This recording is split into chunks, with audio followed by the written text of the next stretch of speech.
আজকে আমি আপনাদের সম্মুখে যে বিষয়টি নিয়ে আলোচনা করতে চলেছি বা প্রয়োজন মনে করছি সেটি হচ্ছে মাইয়াতকে কেন্দ্র করে, মৃত্যুকে কেন্দ্র করে আমাদের সমাজে যে ভুল প্রথা, যে ভুল রসম রেওয়াজ চালু আছে সেগুলো যতটা পারবো আমি তুলে ধরার চেষ্টা করবো ইনশাআল্লাহ। ওয়ামা তৌফিক ইল্লা বিল্লাহ। এর আগে আলোচনা করেছিলাম বিবাহকে কেন্দ্র করে যে ভুল কাজগুলো হচ্ছিল।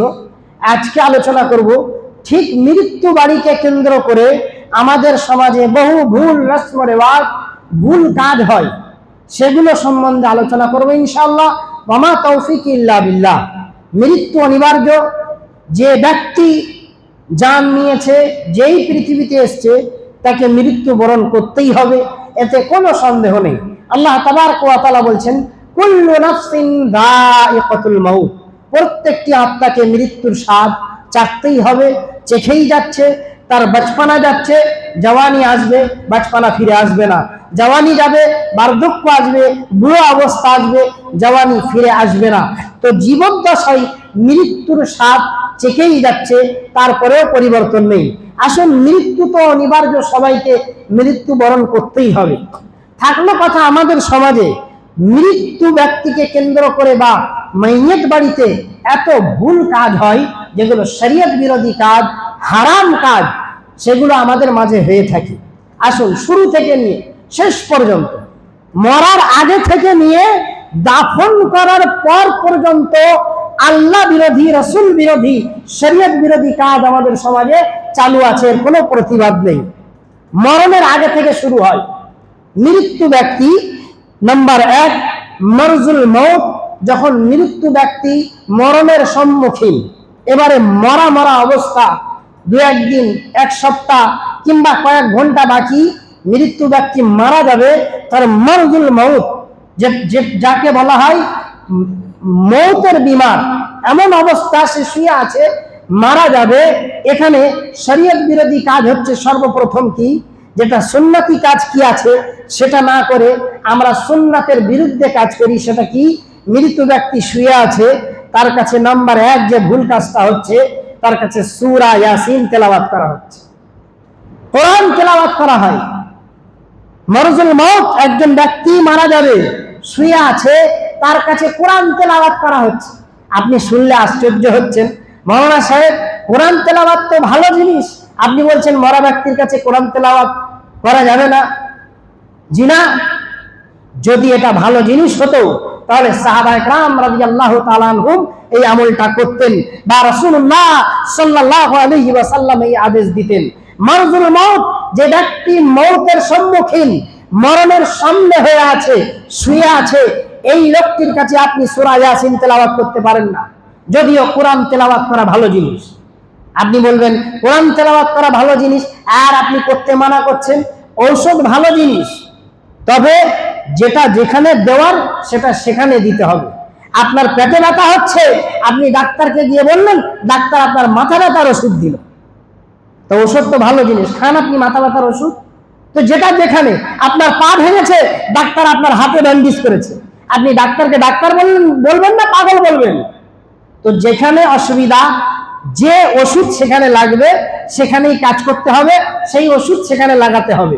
কোরআন তেলাওয়াত করা ভালো জিনিস, কোরআন তেলাওয়াত করে কাউকে শোনানো ভালো জিনিস, তবে এটা তার জীবদ্দশায়, সে যখন বেঁচে ছিল। এখন আপনি তাকে কোরআন শোনাচ্ছেন, আর এই কোরআনটা শুনে কি ও আমল করতে পারবে? ওর আমল করার আর সুযোগ নেই। আল্লাহ কোরআনেই বলছেন, প্রত্যেকটা মানুষ যখন মালাকুল মউতকে দেখে, সে বলে রব্বির জিউন, হে আমার রব, আমাকে একবার সুযোগ দাও, লাআল্লি আমালু সালিহা, আমি কিছু নেক আমল করব। আল্লাহ বলবেন কাল্লা, আর হবে না, সময় শেষ। তো এই আয়াত প্রমাণ তার আমল করার আর ক্ষমতা নেই। আর কোরআন তো বিধান, আপনি তাকে বিধান শোনাচ্ছেন, লাভটা কি? কোনো লাভ নেই। এখানে করতে কি হবে? এখানে করতে হবে কি, মুহাম্মদুর রাসূলুল্লাহ সাল্লাল্লাহু আলাইহি ওয়াসাল্লাম বলছেন, লাকিনু মাউতাকুম বিলা ইলাহা ইল্লাল্লাহ, তোমরা তোমাদের মরজুল মউতকে তালকিন করাও লা ইলাহা ইল্লাল্লাহ দিয়ে। তার কাছে লা ইলাহা ইল্লাল্লাহ পাঠ করতে হবে। তাকে বলুন লা ইলাহা ইল্লাল্লাহ, কারণ তার মুখ থেকে যদি লা ইলাহা ইল্লাল্লাহ বার হয়ে যায়, মুহাম্মাদুর রাসূলুল্লাহ সাল্লাল্লাহু আলাইহি ওয়াসাল্লাম বলছেন, মান কানা আখিরু কালামিহি লা ইলাহা ইল্লাল্লাহ দাখালাল জান্নাহ, যার শেষ বাক্যটা লা ইলাহা ইল্লাল্লাহ হবে, আমি বলছি না, যার কথায় কোনো সন্দেহ নেই, তিনি বলছেন মুহাম্মাদুর রাসূলুল্লাহ সাল্লাল্লাহু আলাইহি ওয়াসাল্লাম, সেই লোকটি জান্নাতে চলে যাবে। আপনি সেখানে লা ইলাহা ইল্লাল্লাহ পাঠ করা বাদ দিয়ে জোরে জোরে সূরা ইয়াসিন পাঠ করছেন, জোরে জোরে কোরআন তেলাওয়াত করছেন। অনেকেই আবার হামদর্দি দেখায়, মানা করলে আবার রেগে যায়। জি, এটা ভুল কাজ, এটা বিদআত কাজ। আসুন, মারা যাবার পরে আপনি মৃত্যু ব্যক্তির খবর শুনে মৃত ব্যক্তির আত্মীয় বা মুসলিম সমাজ কি বলবে? ইন্না লিল্লাহি ওয়া ইন্না ইলাইহি রাজিউন। এবং সে বানিয়ে বানিয়ে কান্না করবে না। এটা কি হলো? মৃত ব্যক্তি মারা যাওয়ার আগে ছিল বিদআতটা, এখন মৃত ব্যক্তি মরে গিয়েছে, কান্নার খবর যেমনি পেল নিজের আত্মীয়রা, যারা একদম নিকট আত্মীয়, দূরের লোকেরা ইন্না লিল্লাহ পড়ে, আর যারা নিকট আত্মীয়, ও মা গো আমার বাপ মরে গেল, আমার বোন মরে গেল, আমার ভাই মরে গেল, এই যে কথাগুলো বলা, এগুলো হচ্ছে বানিয়ে বানিয়ে কান্না করা আর নৌহা করা। আর এই নৌহা করাকে মুহাম্মাদুর রাসূলুল্লাহ সাল্লাল্লাহু আলাইহি ওয়াসাল্লাম বলেছেন, এটা জাহিলি যুগের কাজ, এটা জাহিলি যুগের কাজ। 4টি জাহিলি যুগের কাজ আমার উম্মতের মধ্যে থাকবে।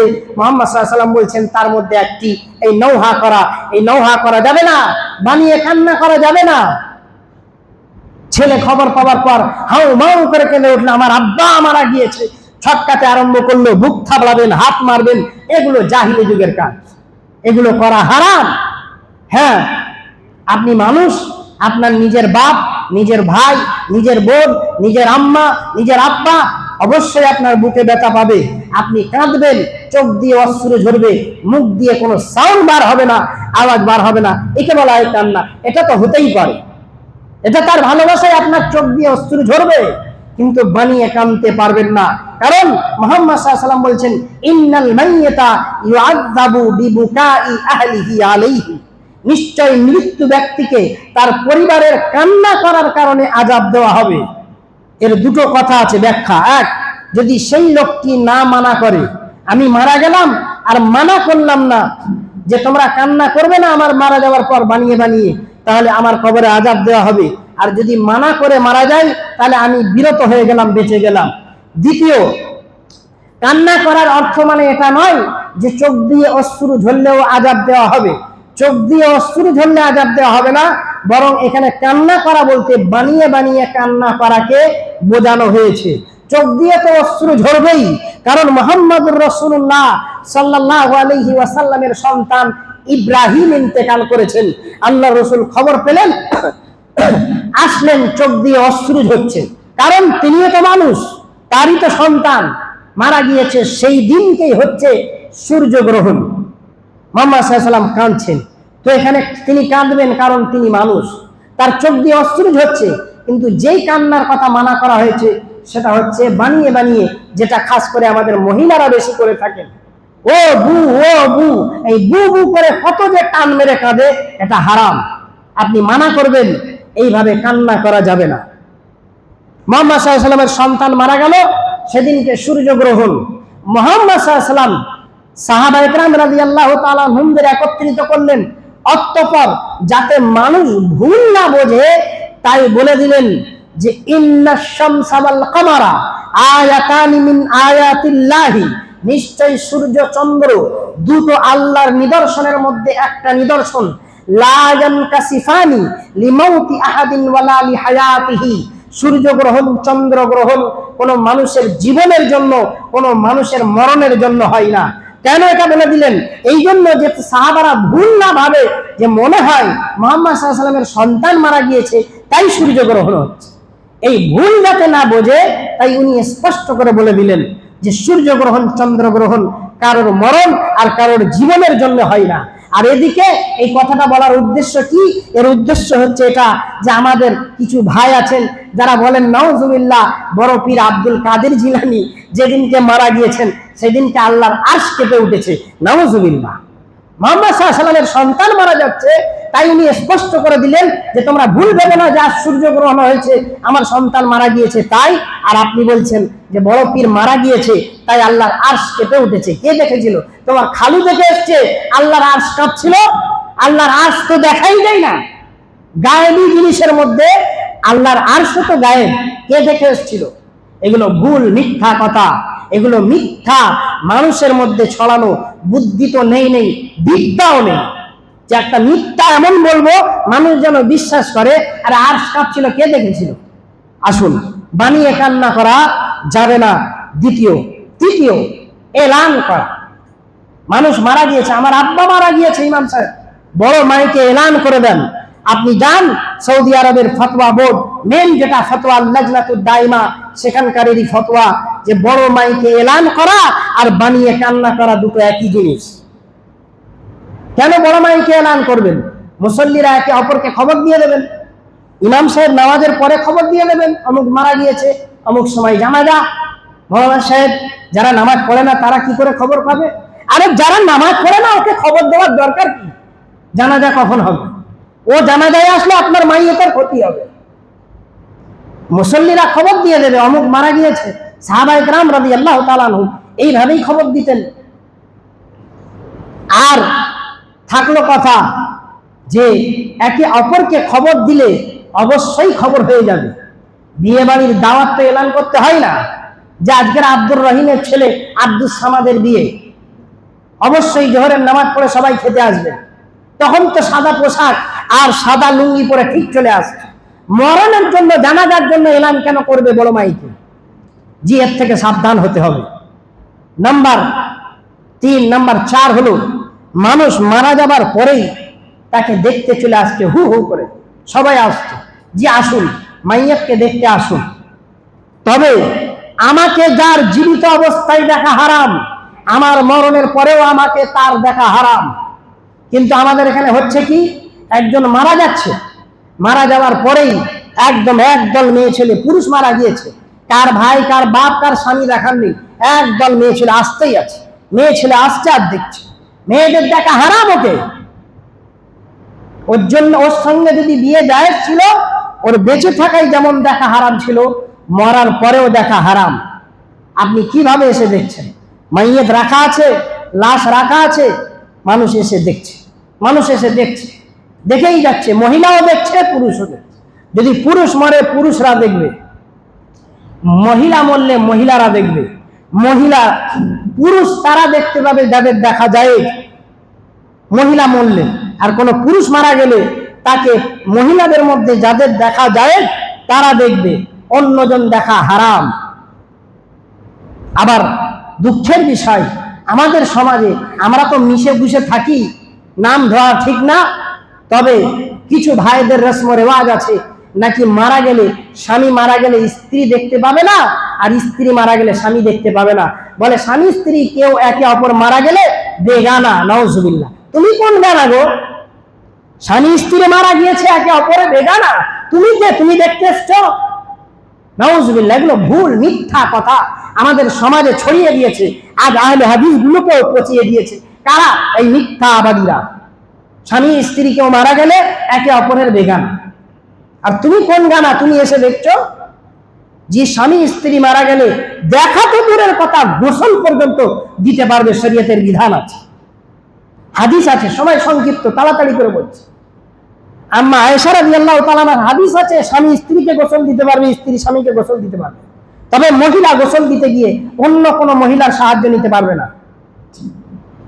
আর আপনি এখানে বলছেন যে আরে আমি নিজের চোখে দেখেছি, মারা যাবার পরে স্ত্রীকে বলছে আরে তুমি চলে যাও, তুমি চলে যাও, তুমি এখন বেগানা। অন্য মহিলা তাকে বলছে, সে নিজের স্ত্রী, সে বেগানা, আর তুমি কোন গানা এসে বসে আছো এখানে? আসুন, যদি আপনার জন্য তাকে দেখা হারাম হয়, আপনি দেখতে পারবেন না, যেটা আমাদের এখানে চালু আছে। মাইয়তের খবর শুনলেই চলে আসলো দল দল মেয়েরা, অমুক মারা গিয়েছে, সুপারস্টার, চলো দেখে আসি। জি, আপনি আসতে পারেন। একটা পুরুষ মারা গিয়েছে, আপনি আসতে পারেন। আপনি মহিলা, আপনি অবশ্যই মাইয়ের বাড়িতে আসবেন, দেখতে পাবেন না। তবে ওই যে লোকটা মারা গিয়েছে, তার স্ত্রী আছে, তার মেয়ে আছে, তাদেরকে সান্ত্বনা দিন। আসুন, তাদের কাছে আসুন, আসতে পারবেন, তবে দেখতে পারবেন না। মহিলা মারা গিয়েছে, পুরুষ আসবেন, তার স্বামী, তার সন্তান, তাদেরকে সান্ত্বনা দেবেন, লাশ দেখতে পাবেন না। এটা হচ্ছে নাম্বার 4। নাম্বার 5, যারা গোসল দেন, বহু ভুল আছে, ভালো করে মনে রাখবেন। একটা সংক্ষেপে বলছি যে গোসল যখন আপনি দেবেন তখন ওই মাইয়াতকে কষ্ট দেবেন না। মাইয়াতকে কষ্ট দেবেন না গোসল দেওয়ার সময়, কারণ মাইয়াতকে কষ্ট দিলে জীবিত অবস্থায় যেমন কষ্ট দেওয়া, মৃত অবস্থায় তেমন কষ্ট দেওয়া। মাইয়াতের সঙ্গে সৎ ব্যবহার করতে বলেছেন আল্লাহ রাসূল। আর আমাদের অনেকেই কি করেন, যারা গোসল করান, মাইয়াতের পেট চেপে চেপে বাথরুম বার করছেন। এটা ঠিক না। যতটা আছে আপনি ততটা পরিষ্কার করুন।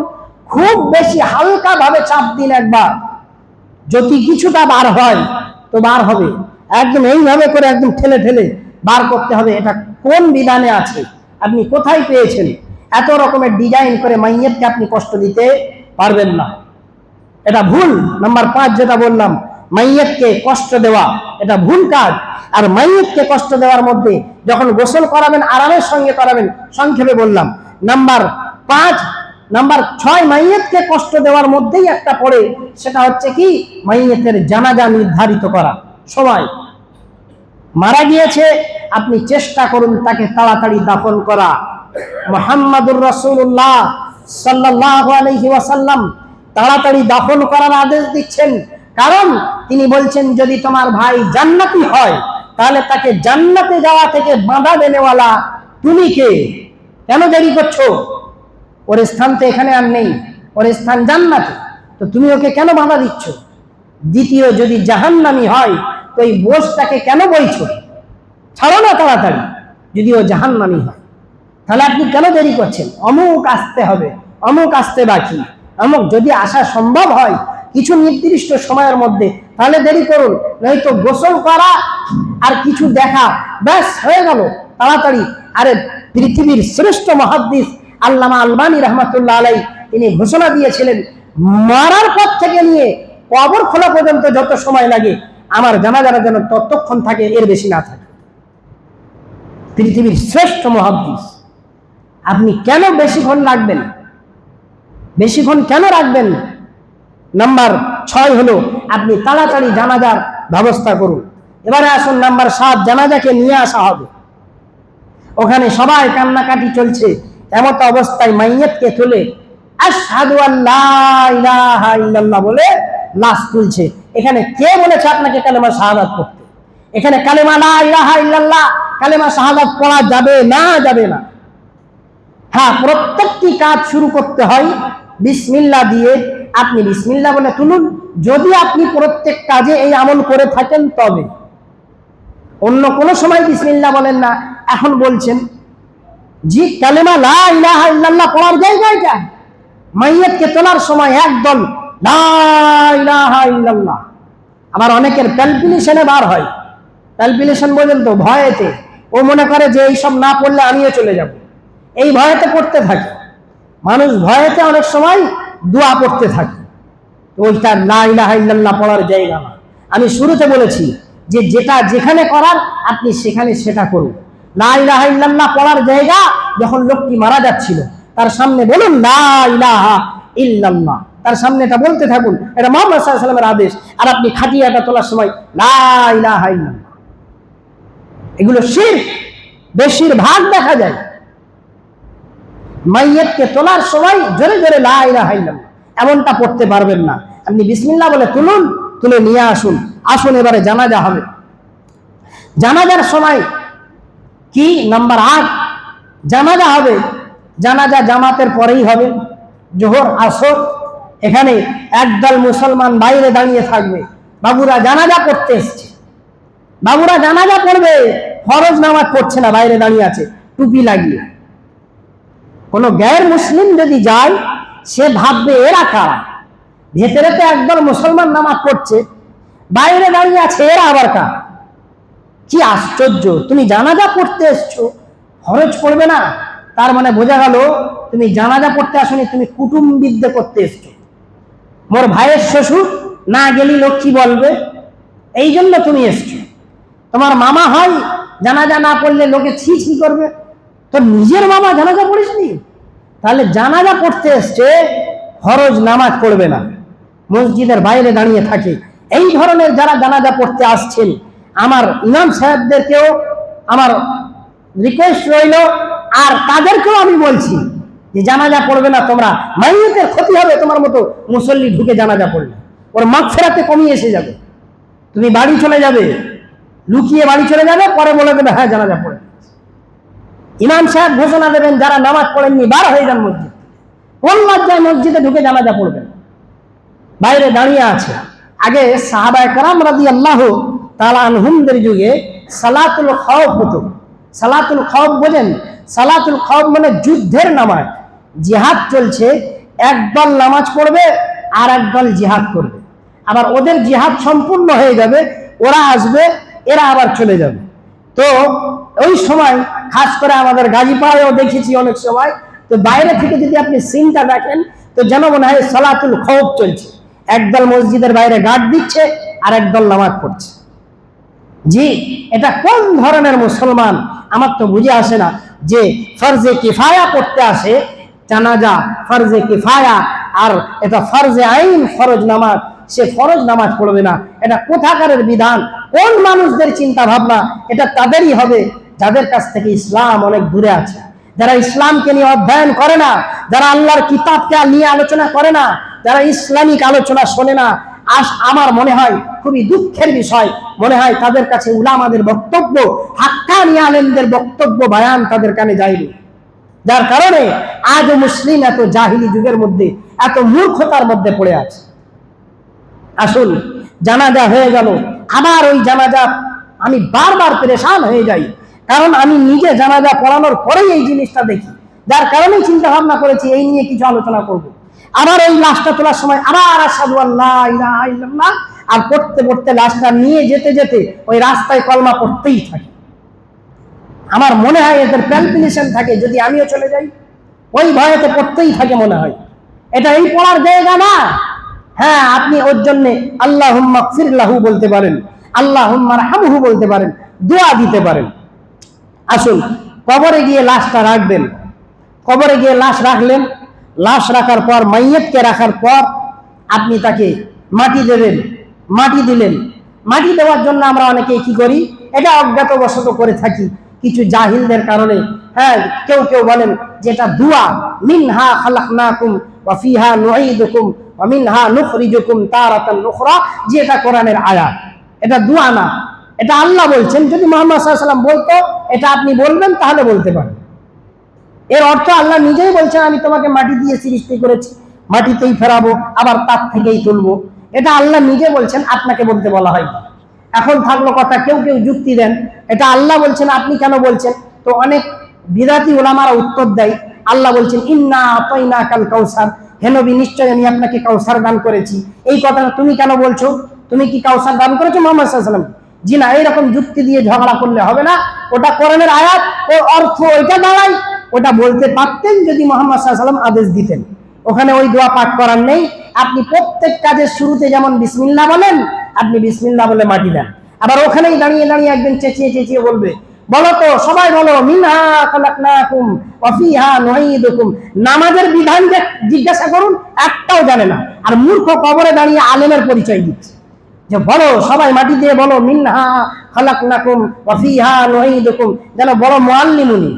আবার কেউ শুয়ে মাটি দেবে না, কেউ বসে মাটি দেবে না, দাঁড়িয়ে মাটি দাও। কেউ কি শুয়ে মাটি দেবে নাকি? আরে ফুতরাতাম তুলতে গেলে একটু ঝুঁকতে হয়, ঝুঁকে তারপরে দেয়। আবার দাঁড়িয়ে দাঁড়িয়ে বলবে কেউ বসে মাটি দেবে না, কেউ শুয়ে মাটি দেবে না। নাউজুবিল্লাহ। তো এই ধরনের এগুলো রসম রেওয়াজ, নিজেকে বড় ফলানো সাজানো, এগুলো জাহিলি আর মূর্খতা ছাড়া কিছু না। বিসমিল্লাহ বলে মাটি দেবেন, মাটি দিলে জানাজা করলে আপনি দুটো নেকি পাবেন। তারপরে একটা ভুল কাজ, যেটা আলহামদুলিল্লাহ এখন অনেকটা বন্ধ হয়েছে, কি একত্রিত ভাবে সম্মিলিত ইজতেমাই হাত তুলে দোয়া করা বিদআত।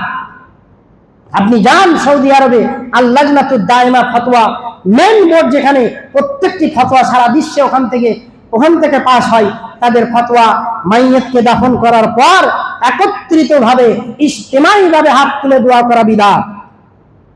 আল্লাহ রসুল বলেছেন তোমার ভাইয়ের জন্য তোমরা ইস্তেগফার করো, ফাইন্নাহু আলআনা ইউসআলু, এক্ষুনি তাকে প্রশ্ন করা হবে। তার মজবুতির জন্য তোমরা দোয়া করো। আপনি দাঁড়িয়ে দাঁড়িয়ে পড়ুন আল্লাহুম্মা গফির লাহু, আল্লাহুম্মা সাব্বিতহু, আল্লাহুম্মা রহমহু, আল্লাহকে মাফ করো, আল্লাহ ওর উপরে দয়া করো, আল্লাহকে মজবুতি দান করো। ইজতিমাই ভাবে হাত তুলে দোয়া করবেন, এটা বিদআত। আবার কি অনেক দূর পর্যন্ত লোক দাঁড়িয়ে আছে, এখান থেকে একজন চেঁচিয়ে দেবে দোয়া হচ্ছে, ওরাও ওখানে হাত তুলে দেবে, এগুলো বিদআত পদ্ধতি, এটা ঠিক নয়। আবার আমরা অনেকেই কি করি, সুন্নাতওয়ালারা সুন্নাতটাও ছেড়ে দিই। এখন যেই থেকে এই রসম রেওয়াজ হয়েছে একসঙ্গে হাত তুলে দোয়া করা বিদআত, আর একটা ভুল কাজ হচ্ছে মাটি দিয়েই চলে আসছে, যেটা সুন্নাত সেটাও করছে না। ওখানে দাঁড়িয়ে আপনার ভাই, আপনার আব্বা, আপনার আম্মা, আপনি দাঁড়িয়ে দাঁড়িয়ে পড়ুন আল্লাহুম্মা গফির লাহু, আল্লাহুম্মা রহমহু, আল্লাহুম্মা গফির লাহু, আল্লাহুম্মা রহমহু, দোয়া করতে থাকুন। সুন্নতি কাজ আপনাকে প্রত্যেকটা ক্ষেত্রেই করতে হবে। এটি ছিল মরা ব্যক্তিকে, মৃত্যু ব্যক্তিকে কেন্দ্র করে মরার আগে থেকে নিয়ে দাফন করা পর্যন্ত কিছু ভুল প্রথা যতটা পারলাম তুলে ধরার চেষ্টা করলাম। এগুলো থেকে আমাদেরকে বেঁচে থাকতে হবে। আল্লাহ আমাদের সকলকেই বেঁচে থাকার তুমি তৌফিক দান করো। এবারে আসুন, মৃত ব্যক্তির পক্ষ থেকে কিছু ভুল কাজ, আমি বললাম না মরার পরেও ছাড়ে না ওকে, যে একদম যেন কমপ্লিট ওকে জাহান্নামে পাঠাবো তারপরে ছাড়াবো, মরার পরেও ছাড়ে না। এতক্ষণ তো ওকে নিয়ে ভুল কাজ হচ্ছিল, এখন দাফন করার পরে ভুল কাজ হচ্ছে কি, ওর নামে কোরআন খানি চলছে। এগুলো আহলে হাদিস ঘরেও চলছে।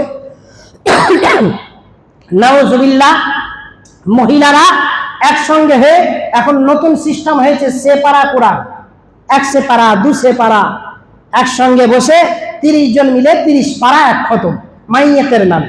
প্রথম কথা, মাইয়াতের পক্ষ থেকে আপনি কোরআন খানি ইবাদতের কোনো কাজই করতে পারবেন না, বিদআত। কোরআন খানি তো দূরের কথা, কোনো কাজই তার পক্ষ থেকে আপনি করতে পারবেন না, এটা বিদআত, এটা বিদআত, এটা বিদআত কাজ। মাইয়াতের পক্ষ থেকে আপনি একটা কাজ করতে পারেন, এবং খুব মজবুত কাজ, সাদকা করতে থাকুন। যেমনি মারা গিয়েছে অমনি সাদকা করতে থাকুন। আপনার আব্বার নামে গরিব মিসকিনদেরকে সাদকা করতে থাকুন। আল্লাহ আপনার আব্বার আম্মার আযাবের, কবরের আযাবকে অবশ্যই মাফ করবে ইনশাআল্লাহ। একদম সাদকা কবরের আযাবকে একদম পাঁচিলের মতো আটকে দেবে। আপনি সাদকা করতে থাকুন, দান করতে থাকুন। যেমনি মারা গিয়েছে, এখনো জানাজা হয়নি, আপনি দান করতে থাকুন। এখনো জানাজা হয়নি, দান করতে থাকুন। দাফন হয়েছে, দান করতে থাকুন। একদিন হয়েছে, দান করতে থাকুন। একদম মাইয়াতের মেন খোরাক হচ্ছে দান, সাদকা। আর সেখানে মহিলারা বসে একত্রিত কোরআন খানি চলছে, এটা বিদআত। মাইয়াতের পক্ষ থেকে কোরআন খানি করা বিদআত। হ্যাঁ, মাইয়াত কোরআন পড়ার নেকি পাবে, একটু সময় নেব। সেটা কখন? যখন আমি কাউকে শিখিয়ে যাব, সে যদি কোরআন পড়ে আমি নেকি পাবো। ওটা তো আমার মারা যাবার পরে না, ওটা আমি বেঁচে থাকলেও পাবো। আমি যদি আপনাকে কোরআন শেখাই, আপনি যদি তেলাওয়াত করেন, আমি বেঁচে থাকা অবস্থায় নেকি পাবো, মরা তো দূরের কথা। আমার নেক সন্তান যদি আমার জন্য দোয়া করে, সে আমার সন্তান হওয়ার কারণে সে শুধু কোরআন তেলাওয়াত না, যে কোনো ভালো কাজ করলে তার নেকি আল্লাহ আমাকে অবশ্যই দেবেন, কারণ সে আমার নেক সন্তান। আর কোথা থেকে 4-5টা বু মিলে, এই বু মুখে একটা সেপারা দিস কোন, মুই একটু পড়বো। একটা বু এলো, কেউ 13 সেপারা, কেউ 12 সেপারা, বুড়া সব এক জায়গায় বসে খালি কোরআন খতম করছে আর মরার নামে দিচ্ছে, কোরআন খতম করছে আর বক্সাচ্ছে। আর এগুলো হচ্ছে কিছু বেদাতি আর কিছু শয়তান আলেমের চক্রান্ত, যারা মৃত্যুকে কেন্দ্র করে মাইয়াতের বাড়িতে এইভাবে লুটতে থাকে। হারাম আর কতদিন খাবেন? আল্লাহকে ভয় করুন। মুহাম্মদ সাল্লাল্লাহু আলাইহি ওয়াসাল্লামের উম্মত যদি হয়ে থাকেন, বিদআতকে পরিত্যাগ করুন, ছাড়ুন। নিজেকে আলেম দাবি করে আর শয়তানের কাজ করা, বিদআতি কাজ করা, এটা আলেম হতে পারে না। এটা হচ্ছে আলেম নামে একটা জালেম। কিছু আলেমও আছেন বাড়িতে গিয়ে, মৃত ব্যক্তির বাড়িতে গিয়ে কোরআন তেলাওয়াত করে তাকে জান্নাতে পাঠিয়ে দেন।